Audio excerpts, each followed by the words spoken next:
Okay, it's 6:07. Little technical difficulty gone through, and we're good to go now. And so, why don't we go ahead and get started with the facilities and transportation meeting? It's 3/8/2021, and let's just go ahead and jump right in. And let's announce. Let's do a little roll call. My name's Kevin Strobel. And Kristen Thompson. Lucky Scott. Brett Cooper. Julia Olafson. and Early. Steve Bickerson. okay, so why don't we go ahead and jump right in, Steve? Yeah, I just have a couple informational items just to make the board aware of that relate to facilities that were more last second items. The first one is Birdsboro just reached out to us, the water authority, and they want to put a tower or a pole up. I believe it's about 75 feet. They want to start open discussions with us in regards to that. That's our intent, is to open those discussions. I guess what it does is it allows them to read water meters throughout the community. And we have one of the highest points, so I guess they identify that as a as a general rule of thumb.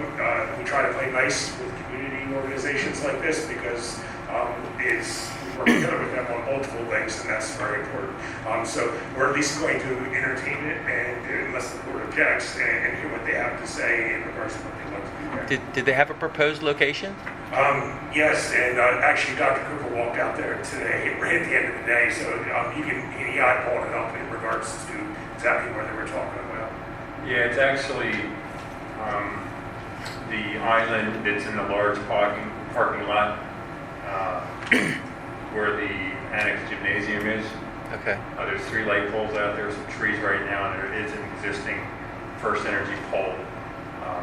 It's probably about 50 feet high currently.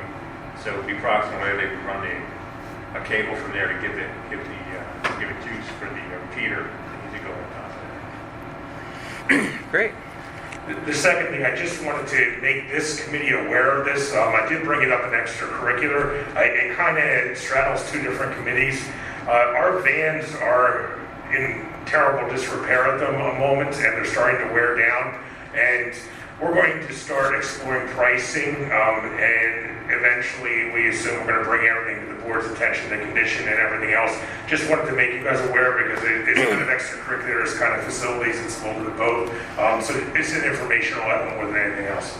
Do we know and when you come with that, is there a possibility to take a look back at the expense for the last 3-4 years?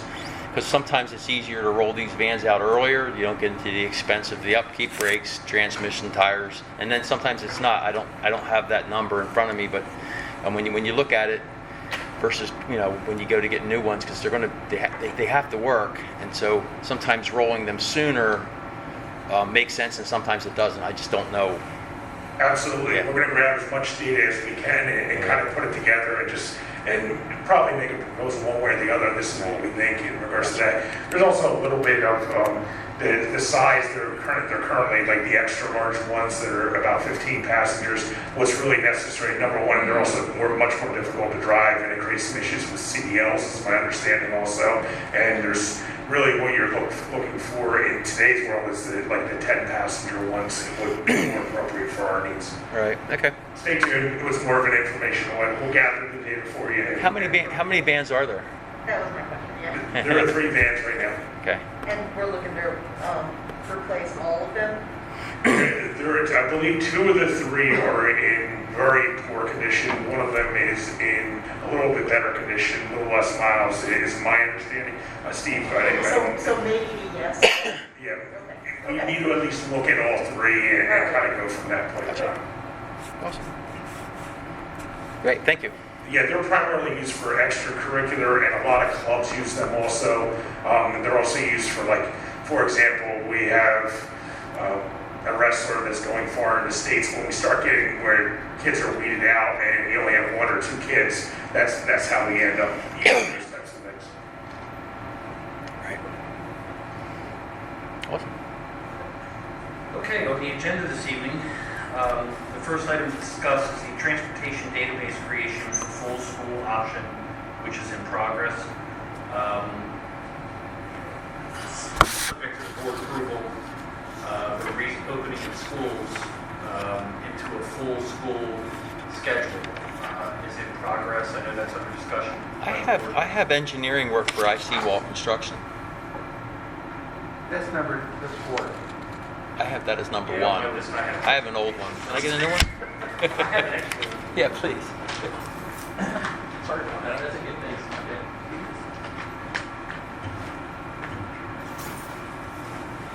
So there's a few points that we have to discuss, and there's really more for information base for the board. The first is the students will retain the same busing information in most cases. There'll be a limited amount of students that will have to change buses. Basically, what we did is we created a database. This will be the 5th database we've created this year. When we started school, we started with 3 databases, the K through 5 and non-pubs, week A students, and week B students, which really only impacted middle school and high school kids. So now we had to create an additional database when we started PM kindergarten switch days.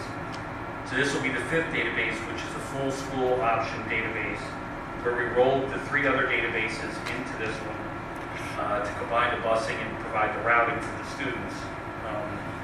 So I handled the first part. The transportation companies are actually handling the routing, assigning the students. So what we're doing is to try to finish this by the 19th of March. And then we will put a Connect Ed call out in the following week, the 22nd through the 27th, to parents to have them check their Infinite Campus and then see for updated times and transportation information. So that's in progress, and I would think that, with very little exception, we should be able to complete this by the 27th and have the notification out to the parents with the looking of the date of 4/6, which is a returning activity. Is this for the first group, or the first segment where we're doing A, B together? A and B together, that's Okay. correct. There are a few concerns from the transportation side. One of them is we still have the 44 limit for social distancing on the buses.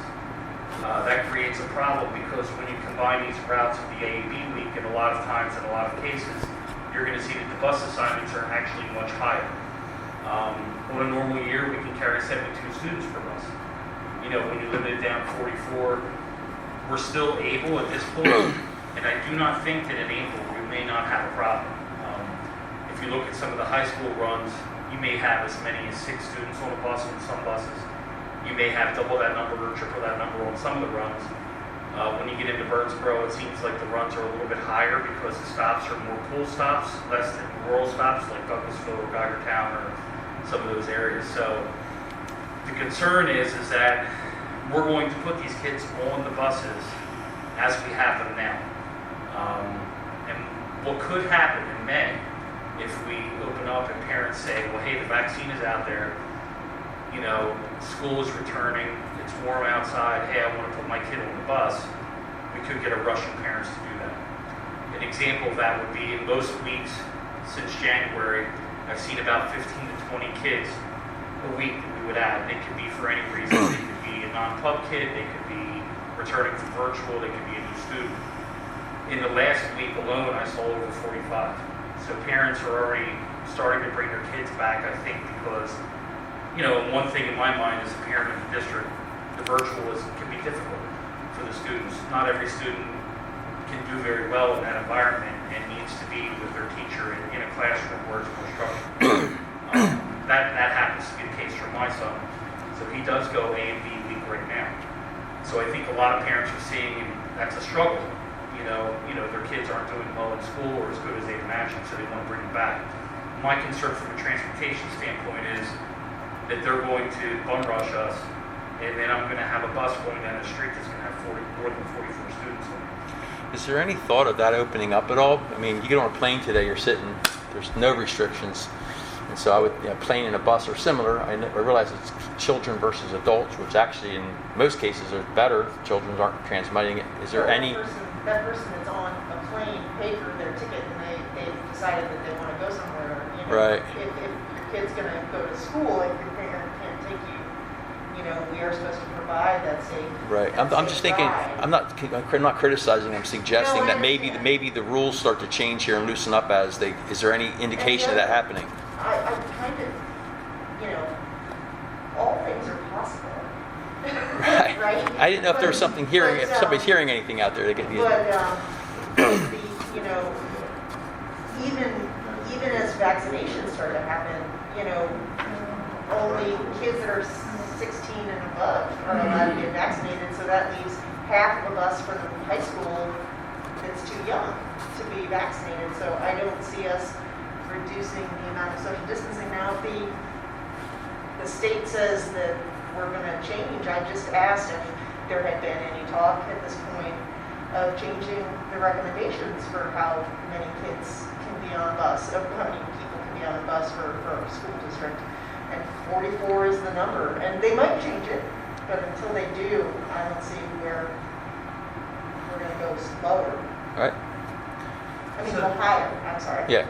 So that just puts us in a predicament because my concern is the bus is going to go down the street one morning and then we're going to hit 44 kids. And then what does the driver do? Does he bring the bus to the school and then go back and pick up the rest of the students? I mean, that's what we would suggest, but it's also a very difficult economic climate right now because it's hard to get bus drivers. It's hard to get custodians. It's hard to get grounds people. It's hard to get nutrition group cafeteria workers. It's a difficult climate for employment. So I don't know that if we had a last minute, you know, hey, we need to add another bus driver, if that's going to be possible, because you also need somebody that has the certifications, their CDL, and their bus, you know, school bus endorsement. It's not an easy prospect. So I'm wondering if, do you remember that we had like asked at the beginning of the school year for parents to sign away their seat on the bus? By the time we get the kids back, all of them, it'll be April something, and let's all pray that we will not have any more snow days after that, you know. And so if there's no bad weather, you've got like a whole like half of a grade of, I think, junior year, the sophomore year, that have just earned their licenses. You know, there might be up to 50 or so kids that don't want to ride the bus, that needed to ride the bus at the beginning of the school year. yeah, I think that's a potential, you know, you can make that argument as well. And I also agree that that's probably more than likely what's going to happen, but I'm just concerned because I have to look at the potential. Oh, absolutely, and that's not gonna help our middle school situation. And the middle school is probably the biggest issue. Yeah. And as you develop this now, I mean, reaching out to the parents, you have the data now to work with it before we get to that spot. I'm not saying that makes it any easier, just saying you have the data now so we should be able to understand where we're at here soon, I guess, I would think. I don't know. We did at the beginning of the school year, back in, I want to say August or September, I can't remember which month it was, we did a survey of parents to ask them what their intentions were. We got a response, I believe it was somewhere around 700 or 800 parents opted out and said they would not be utilizing transportation. One of the things we're making parents do now, which hasn't been the most popular thing, but for our records, we make them fill out another transportation request form, and we allow the companies to have 3 days to, you know, get them routed and get them assigned to a bus. But Sure. I'm just concerned, and you know, they could bum rush us, and you know, a lot of parents, and I agree with it. I understand why they need the transportation. It's just a little concerning. So I don't know if we put out another survey. Do we test the waters with that? The last one, it worked, but it was also like unpredictable what people were going to say and do. Yeah. I don't know if anybody from the transportation companies has any ideas. We discussed it a little bit. Go ahead, Steve.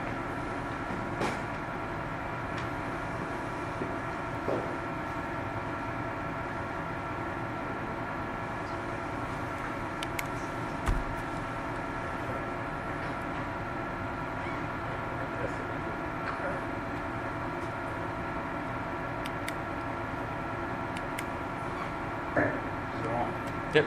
You're on. So the numbers that we're working with right now, they do include the virtual ones, and the digital ones, right? Right. Yes. So. Speaking to the they microphone. may- Yep, a little closer. Yep. Yeah, better. Just a little closer. There Yep. may be, you know, lots of room on these buses. Personally, I don't think we should get too excited yet. you're gonna have the parents that continue to bring their kids to school no matter what. Like you said, the drivers, not to shoot, No. but Yeah, but I personally, I think that we see what happens. I think we're gonna be all right. Like I said, the middle school may be the biggest problem, but what we've seen on the high school run so far is not an issue. So I don't think we should get ahead of ourselves. What I hear is relax but be prepared, which is fine. I don't want to sound like No, everything's gonna be I don't okay. mean like relax, but just that, it sounds like from the experience, we are gonna have to, once we say A and B cohort can be in the building together, and then parents who have their kids in virtual, oh, it's safe, let's send them all back, that's what you're worried about, and I totally get that. And, so yeah, we need to like you were talking about, maybe another survey, maybe some sort of building in that lead time when parents sign back on to transportation to kind of figure out what we're supposed to do. Maybe not saving a seat for a current virtual student who is currently virtual, still in April. Is it- If they don't think that they're coming back for the rest of the school year, maybe not saving that seat for that student. Is it- We've got a couple of Is it, places to go. There was a couple of emails flying around between the Berks County schools this morning, wasn't it? Yeah. And they were all, some of them don't have any restrictions. A neighboring one has 48. Boyertown had nothing. No restrictions at all. 72 kids on a bus. Yeah, it was where they asked for no restriction on. I think it's what the public's going to be feel comfortable with there and then you do. What the public feels comfortable with, and also what I feel comfortable with subjecting the drivers to. Well, now, if it's a state mandate,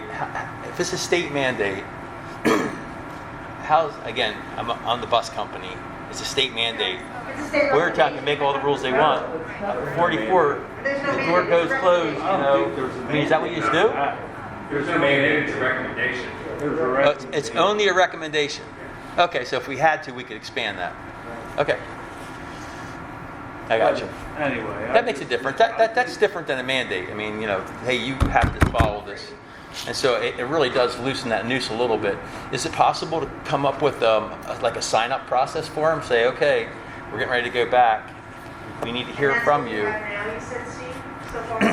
Well, what we make them do is we make them fill out another transportation form when they return.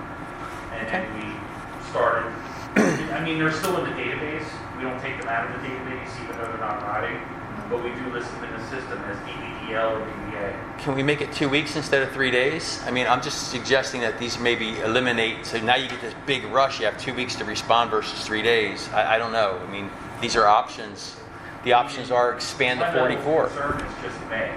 It's more May. I mean, I was looking at the calendar today and I'm like, okay, so let's say May 1st, we get bum rush with kids. It's only 4 weeks of school. I mean, we could make it work somehow or another. I actually think a lot of the kids that were virtual that wanted to come back that are signing back on now ahead of time. That's why you're seeing so many new kids coming back. So I think we're almost seeing some of that now. There'll probably be some more, but But everybody's situation is unique. They are, So, yeah, absolutely. Yeah. But it is hard to know. it really with is. Virtual kids, whether we're going to see them coming back now or if we're going to see them maybe until next year. It's hard to know at this point, right? But the survey, or Yes. something of some sort going out suggesting that, instead of 3 days notice, you want to come back, you have to do this so that from a busing perspective, I think it's realistic. I'm fine with that would work great. I mean, he said would give us plenty of time to. Dr. Cooper, how were you thinking that you wanted to handle this?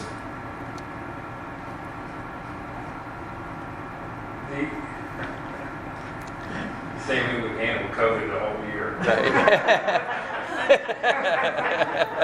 No, I wasn't trying to put you on That was a loaded question, Mr. Chairman. Well, my point of that is that, you know, we're talking about maybe extending it to 2 weeks to 2 days, and I don't want to make that decision. So is that something that's an option for you? It kind of spreads it out a little bit, gives you another week or two to be able to respond to that rush if it happens. Is that something that you'd be considered?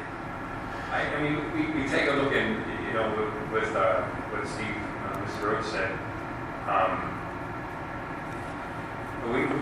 there's going to be a lot of factors at play in this. Parents are going to continue to drive their students. Yep. There's going to be students that are going to be driving, there's students come back to secondary level, or maybe implicating us a little bit is at the middle school level. But, you know, one of the things that we as a district signed at the beginning of the year, or now I should say not the beginning of the year, we start seeing an uptick out into November, an attestation document where it was indicated the district, if in-person instruction, we would follow the recommendations of the Department of Health with face coverings and socially distancing our students where feasible. And, you know, as with the vernacular that's been used the entire year is where feasible. Right. We've made every effort to do that in all of our instances, whether it be our students using the buses to protect our students and our staff, or in the classroom at the same time. Right. So certainly we could do a survey. You know, how accurate is the information we're going to get? Right. You know, It's still gonna be as go as you go. But again, the question is right now it's 3 days. If I make a request, I want to get on a bus. It's 3 days. Does that make sense to extend that? Give you a little bit more time to respond to it. If you can get it done in 1 day, do it. If you can get it, if it takes 2 what weeks, they're following right now is with 3 days. Is that what you said? indicates that they have to do a request to use transportation. Right. You know, I think that's appropriate. But the difference is it makes sense to maybe extend that to give them that breathing room. I don't know. Okay. I got you. Yeah. I mean, you know, I hesitate changing anything than what we're doing now. Maybe If the process, if we change the process again for that transportation, then it's going to muddy the water, so to speak. And folks are going to say, well, I thought it was this, so we changed it to that, even though we may have articulated that and communicated that. Correct. We go on, you know, the way we've been operating all year. So And Mr. Rhodes said it may not be an issue. I kind of look at it like, if we need to change it, if we needed to change it, I want it to be because of need, not anticipated need. Does that make sense? But that means that before you're drowning in requests, that we need to put it out there, like, because of the amount of requests for changes that we've had, we need to you'll know by the end of it, by 5 days, or you'll know by 10 days. Right. You know, and so that way we might be able to avoid making an unnecessary change. Does that make sense? So just food for thought, I wanted Yep. to make sure that the board was aware that this could be a possibility. I know that if we have a problem, you'll get criticized just as much as I will, so put it out there, let you know that it's there.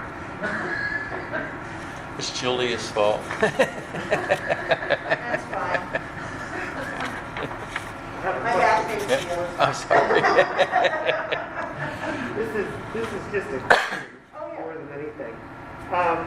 So if Steve were to send out a survey, could it be something that was a little stronger than just a survey? Meaning that, okay, Sign up. you cannot come back on the bus for X amount of time. You know, that would give us the possibility to plan with a little more concrete information than, well, I don't think I'm going to send my kid on the bus, and then 2 days No, I know what later, you're saying. 2 days later they call and say, I want my kid on That's the what I bus. was trying to say earlier. Just to send something out that's more definitive, a little bit more teeth in it. Yeah. How many kids ride the bus right now? I'm sorry, say again? You guys keep track of how many kids are riding the bus? Like, Yes, we can see, now, it varies, like, on our system, it shows everyone who's assigned to the bus, what actually is on the bus. Most cases, I would say high school is less than 10 in most cases. I think John can probably give you a better idea. I can tell you for the Klein buses, the numbers are low, but we've never really had to capture that information because in Daniel Boone, we have always given every student a seat on the bus, regardless of if they ride, if they don't ride, whatever. So I know that, I think Valerie, you had some of yours tell you what, Yeah, how many because I kids were on started the bus. merging them. Like I have my one bus. Hate this stupid thing. I have one high school bus that from merging the 2 weeks together has about 55 students listed on the bus. And I said, Michelle, how many kids actually ride the bus? She said 22. Out of both those weeks, there's only 22 kids on that bus. Right. Right.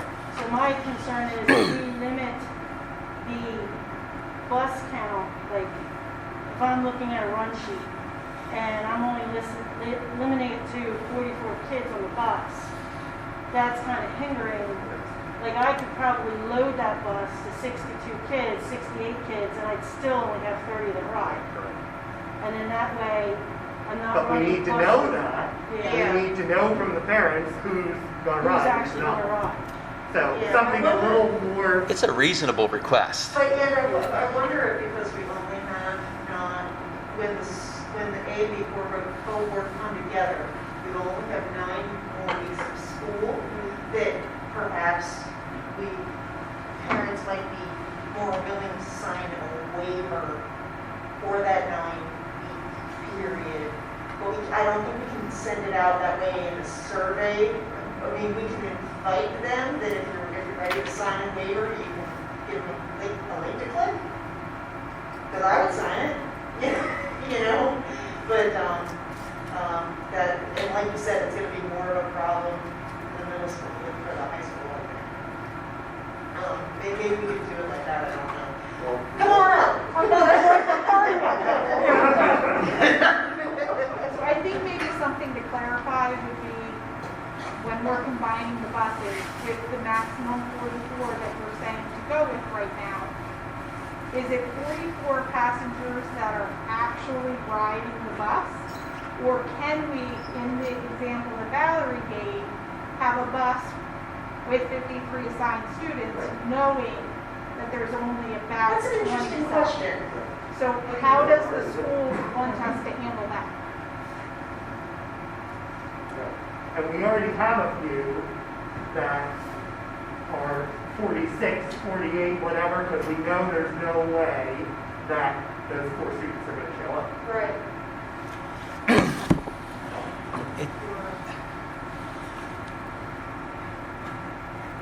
I'll give it some thought. I don't think we're ready to give it a yes or no. We'll give it some thought, some thought. Listen, I can't sleep at night. I don't know about the rest of them. For years. Boyertown is doing. He had something to do.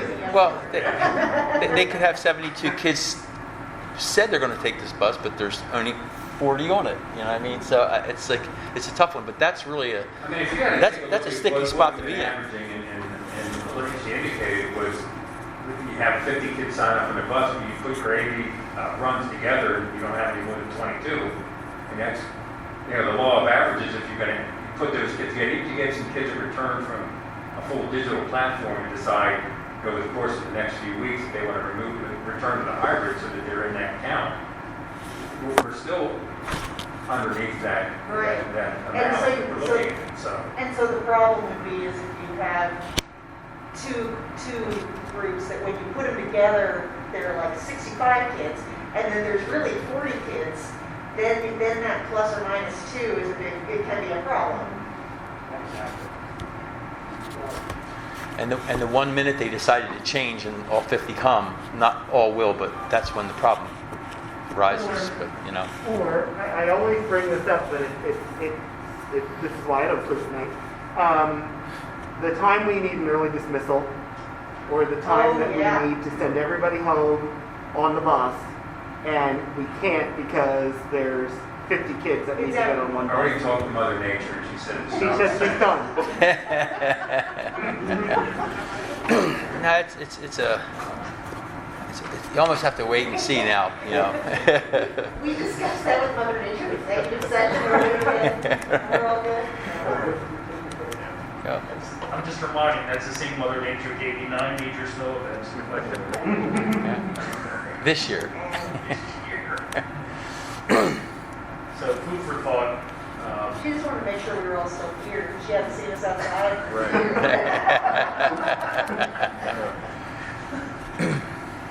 Okay, so Sorry. So I think we beat that to death. That one's Right, more. the next issue is the garage door repairs at the high school. I gave everyone a copy of the proposals.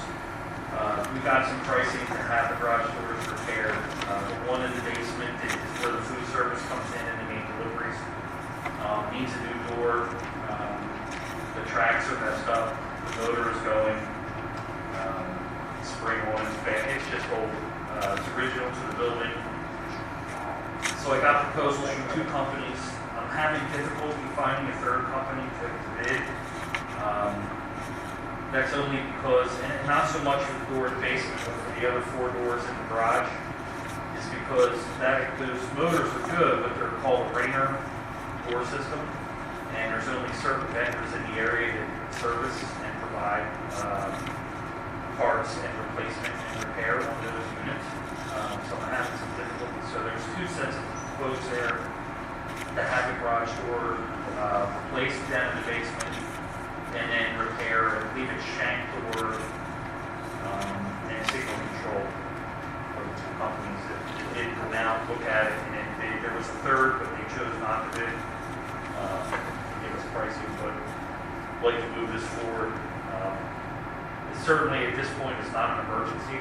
I know we're getting into the year and with budgetary issues, trying to keep our budget down. It could be put off until July if we have to. I'm sorry to interrupt. Because of the way they spelled out the bids, I'm having a hard time saying like for like. On there, like the total cost versus total cost. Shank, it looks like the total cost was, what, 1,200 something? 5,089 front page. 5,089 on the garage, the ground floor.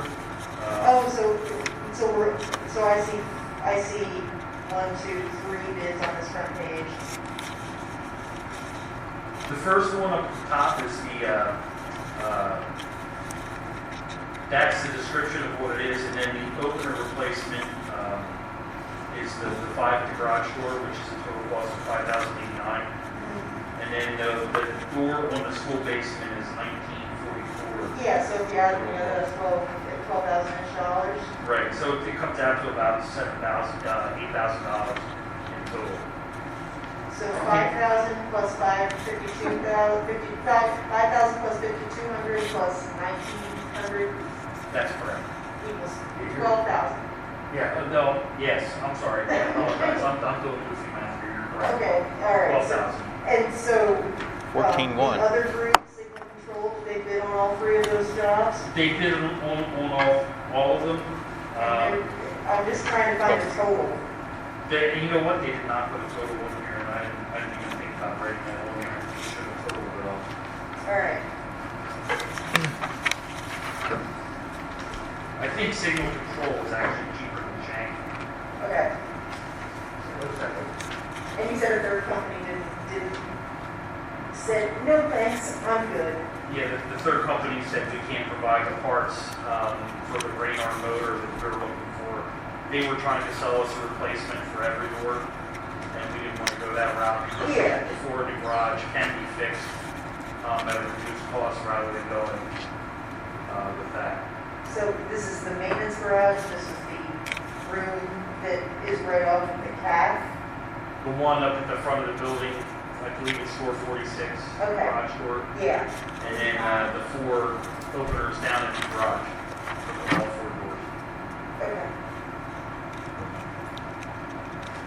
That's that one. The high school door repairs, the interior door areas, lock assemblies. This is to get 3 more units to replace bad doors. We use the same style locks at each of our school buildings, and these are basically the classroom locks. We utilize these. We have to keep them on hand. We can't run out of them in case we have a security problem or another issue. If the door lock gets broken, we have to have them on hand to replace them. So this would be to order 3 more, 1 for which needs to be replaced immediately, and 2 as spares.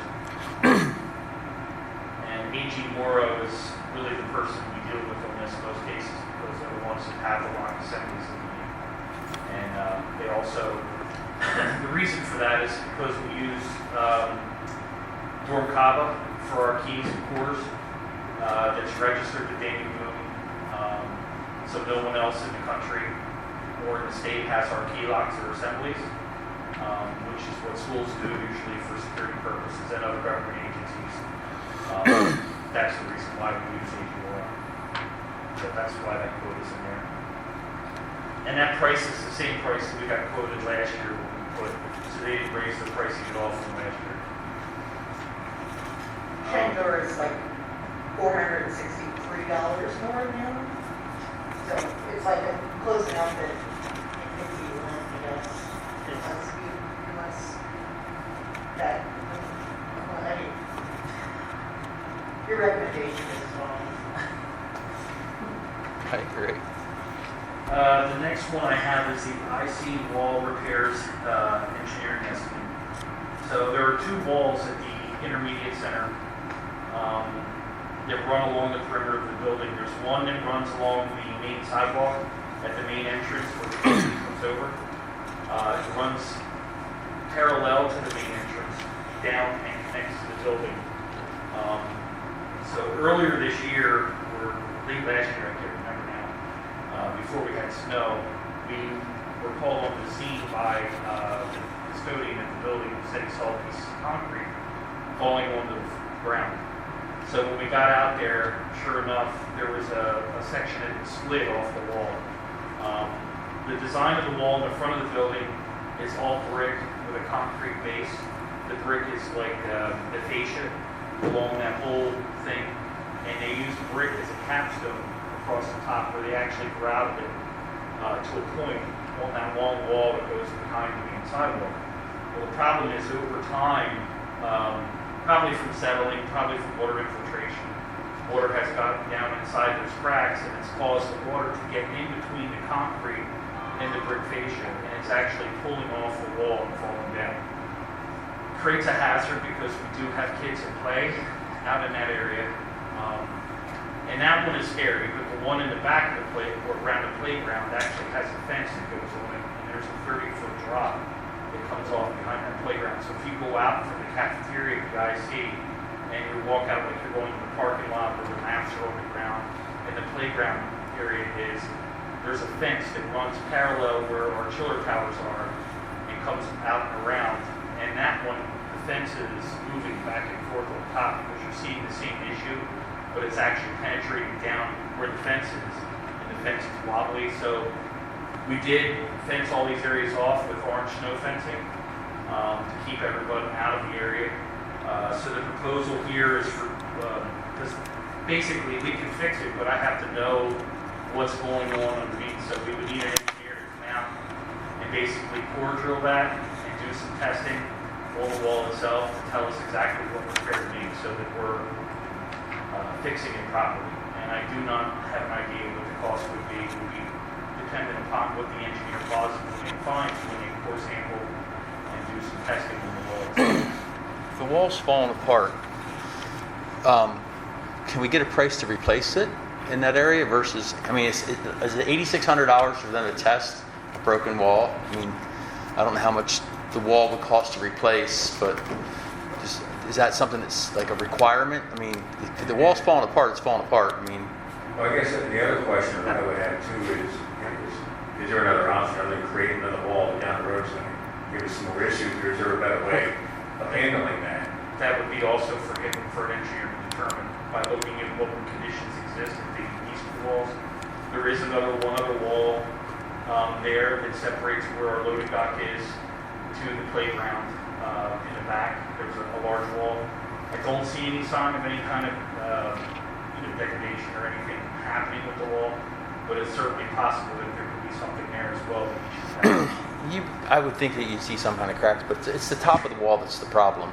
The water's permeating it, it's freezing behind there, it's spreading the wall. Right. So obviously a capstone would fix that, a cap on there, even if it's a metal wrap cap, something that's not going to let water permeate through it. But if it's split and it's got walls coming apart, a core test is going to test the strength of it. If it's split and spreading, it's already broken. I'm not out there. I don't see it. So if you think it needs an engineer to do that, but it might be easier just to.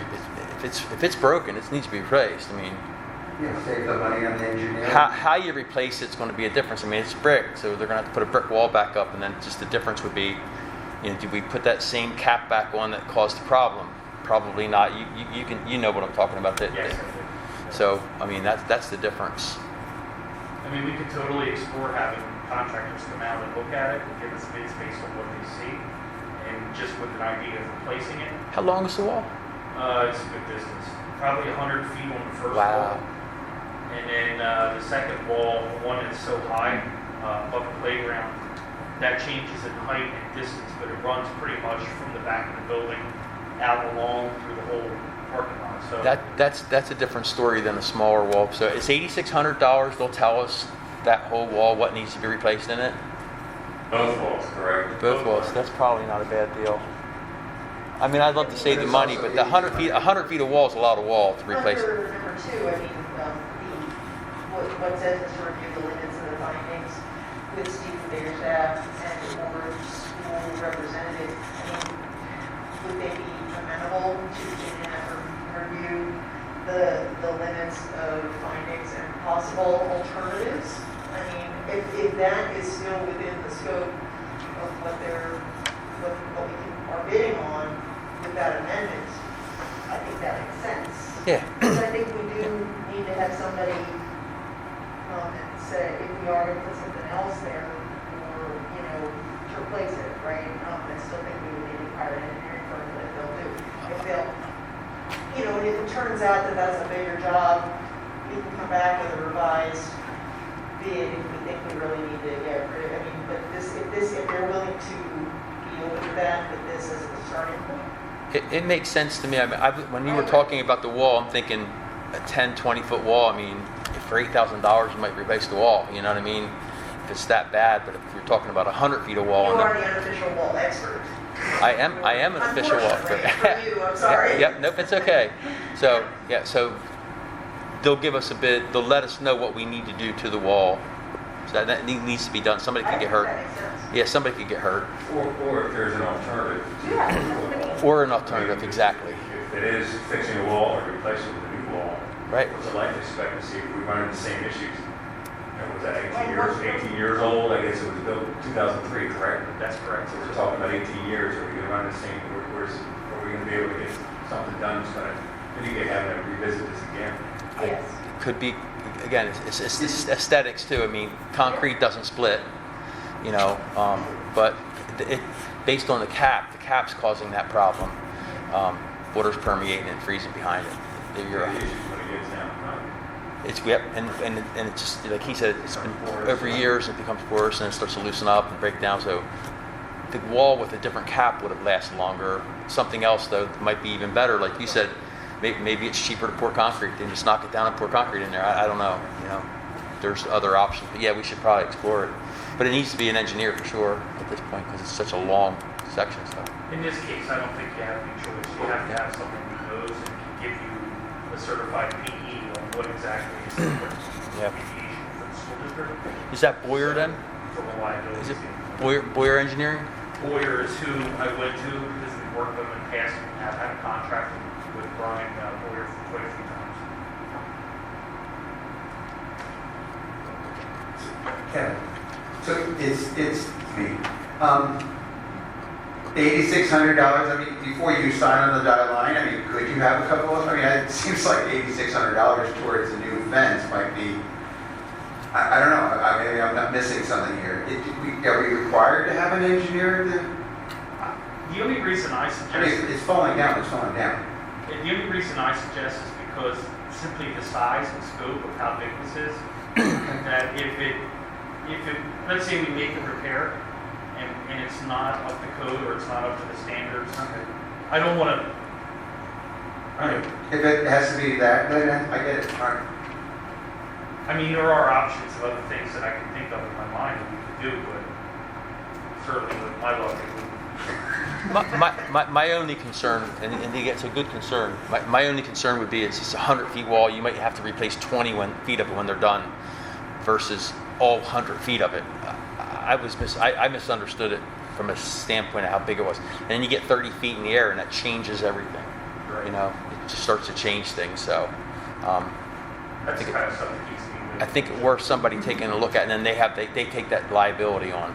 I agree. You're just gonna leave your paperwork at work. Sleep here, Steve. So just to, I'm gonna hurry up and finish this because I know you guys are up. The last item on the agenda was the middle school bleacher seating replacement. Currently, there are over 50 seats that have cracks and damage due to usage. A lot of this has just been over time. The building was built in 2008. It's 14 years later, almost, and the bleachers in there have taken some damage from sports. Most times it's road baseball or some other activity where the seats get cracked. We put them out of service, but when you go to do them, you have to pull a whole row off. You can't just take one unit out in the center of the bleachers. You have to take the whole row out to get to where you need to get to replace and so on and so forth. They go upon themselves. They're plastic. They're about 18 to 24 inches long, and they're individual seats. The design was made by a company called Intercal Seating. There's only certain vendors locally that still carry that product because as things progress, just like with new cars, the parts change over time. The vendor, Degler White, was able to locate 120 of those seats. There's currently 50 that need to be replaced, so we need to order at least that many. The quote I got for 120 was because that's all they had and all they could get. So I don't know how much longer those seats will stay on the marketplace. Obviously, if there's not a lot of demand for them, stop production, you won't be able to get them at all. You maybe get aftermarket parts here or there if you get lucky, but You don't soft sell it to us, Steve. Is this You don't soft sell it. is this the first time that we've had to replace them? Is this the first time? And how many years have we had them? It'd be 17, 17. So if we bought 120, we'd have 40 years worth. or excuse me, 13. 13, even still, 13. And so what I'm saying is you can get them now. I would say we purchase them and put them aside. All 120? I mean, we've only had to replace 50 in 13 years, and so another 26 years when we use the other 50 and still have 20 left. That's a long time. I don't know. Do you think we need all 120? We could certainly, Anybody else? We could certainly lower that number. I'm not trying to be greedy or anything. I'm No. just trying to say- No, it's a good thought. We're going to run out of them, but I don't know how easy they break or anything. So, It depends. and where do you store Depends them? on if the chance that there's breakage is random, or the chance that there's breakage increases with the life of the unit, right? Because if the older units are more likely to break, then we need more than 50 to cover us for the next, And that would be right. right? I think you're right on that. Yeah. But if it's random, I don't know. then maybe not. Alright, so. I don't know what they look like. Well, they become I think we need 120, then we need Will they be 120. available the next time we need them also? What's Yeah, that? and that's true. Will they be available the next time we need That's, them? you're right. It might not be. And if they are available, it would cost $11.60.83 per seat to account for inflation.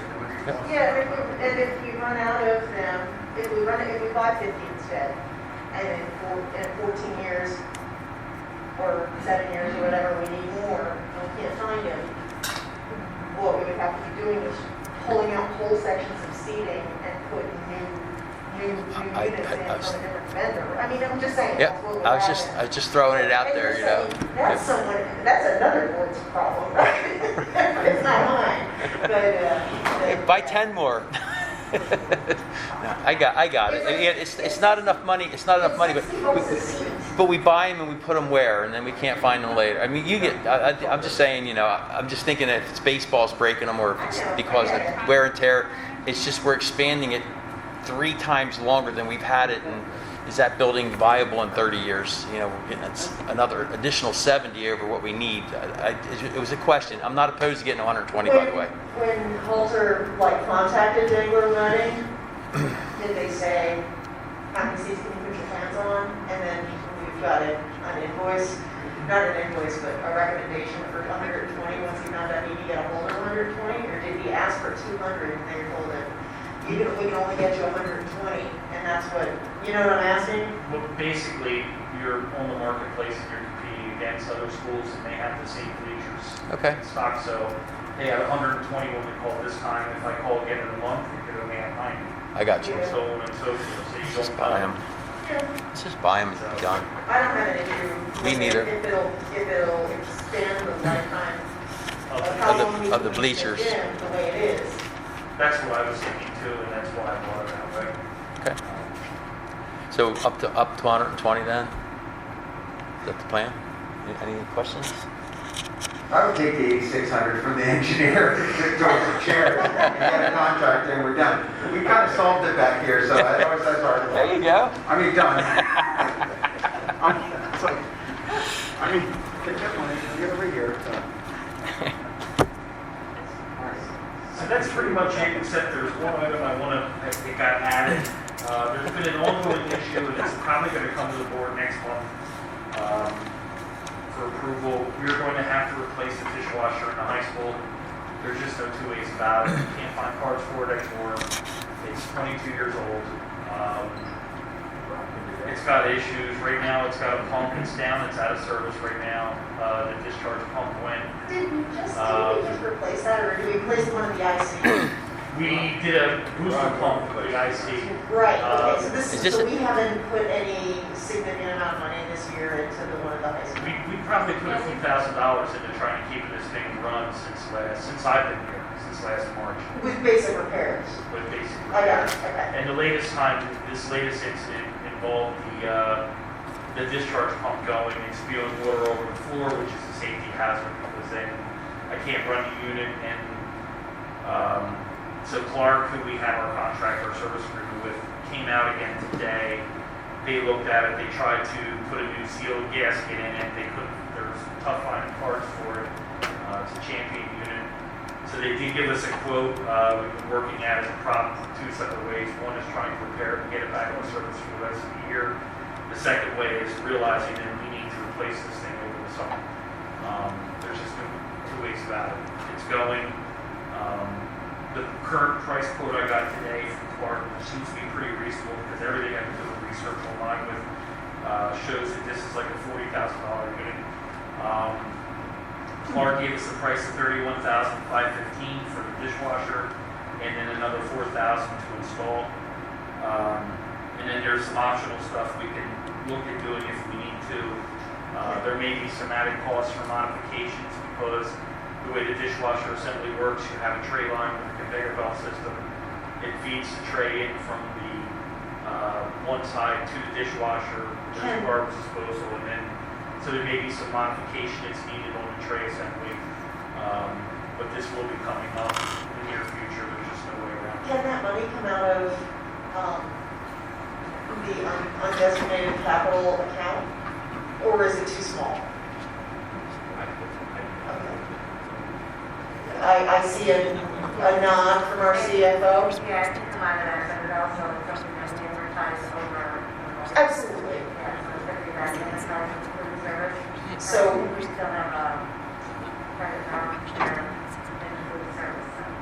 So together with, when we talk about it next month, I would like to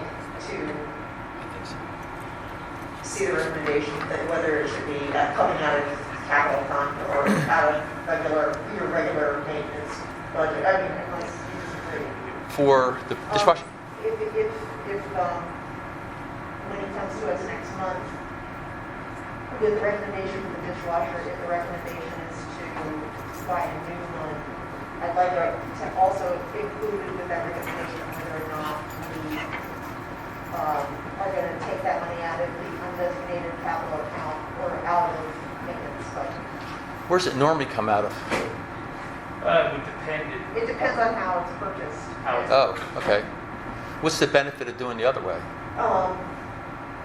It would not be an added expense on our budget this year. Okay, Yeah, that makes sense. yeah. And it is, it's relatively small compared to considering the money that we spend out of capital fund a lot of the time anyway. So, Probably putting in capital.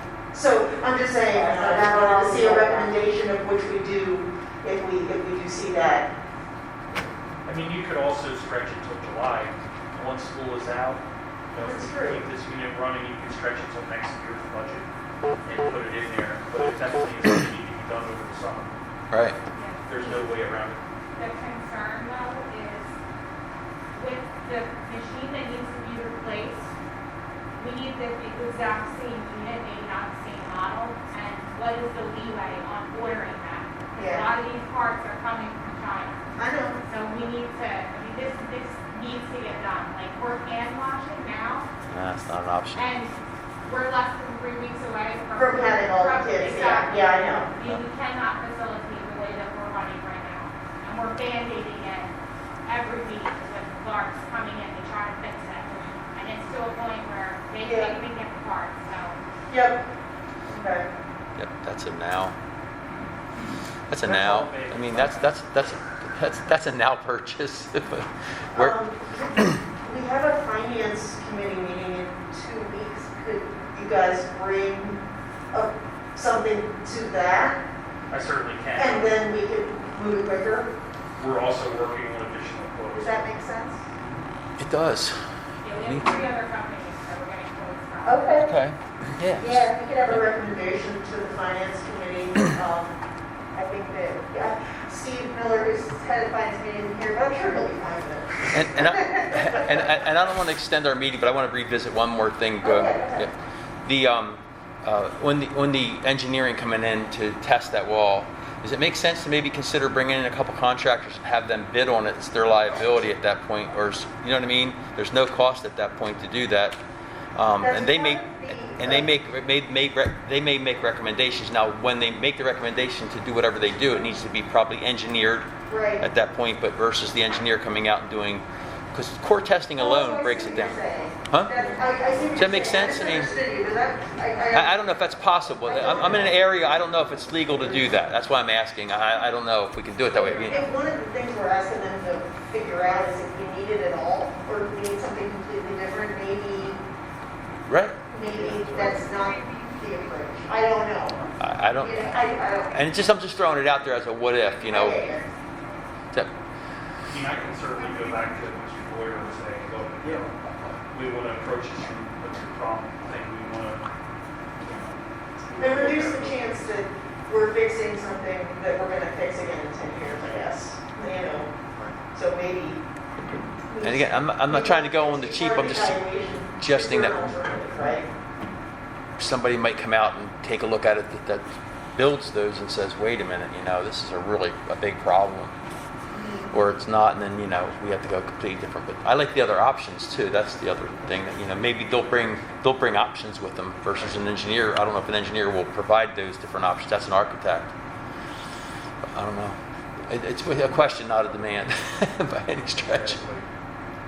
And, So- you know, right now, like, part of the bid from Boyers was to design the scope of, help us design the scope of work. And do all the other When we're ready things. to bid on it. And, I mean, and if we haven't had them do that yet, our scope of work is fix that. Right.